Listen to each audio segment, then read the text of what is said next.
CBS 47 Fox 30 Action News Jax begins with breaking news.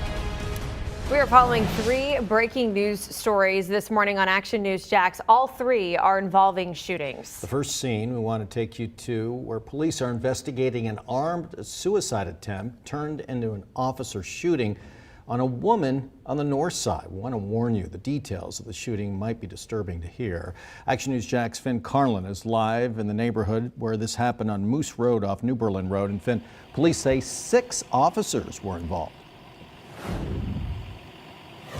Yeah, Phil, Chandler, 6 officers were involved in the shooting. Just like you mentioned, there was a lot that happened leading up to the shooting. So I want to go ahead and get into some of those details with you. Firstly, when we got here, we saw about 2 or so police cruisers that were here. They just pulled away in the last 2 minutes right before we went on air here, away from this house right behind me on Moose Road here. But we're told that this all happened right at around 11 o'clock last night. There was a husband inside of a home here, went into his garage, saw his wife inside of a car with a towel over her head when he tried opening the door here. And you're getting some video here of some of the police that were here earlier this morning. But as I was mentioning, husband walks into the garage, sees his wife inside of that car with a towel over her head. And then as soon as he tries opening the door, police say that she then closed it and then pointed a gun at her husband.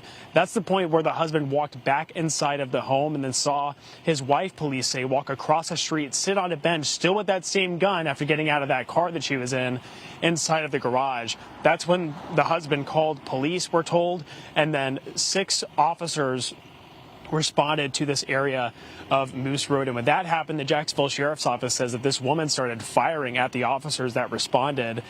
And then you're not looking at that video anymore. You're back here with me.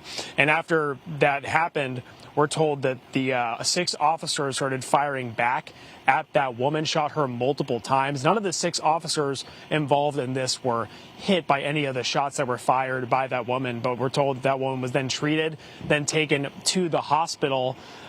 We are still working to learn any updates on her condition right now, but the Jacksonville Sheriff's Office is still investigating this alongside the State Attorney's Office, and Action News Jax is still going to be out here continuing to follow this investigation, bring you any other updates that we've learned. Right now, this woman involved here has not yet been named. Some of the officers have been named. We're working on getting some of those for you here, but Action News Jax will keep following this investigation, bringing you the latest here on Action News Jax on air and online. For local coverage you can count on, live on the north side, Finn Carlin, Action News Jax. Well, if you or someone you know needs help, call 988. That's the Suicide and Crisis Lifeline. They're always open 24/7.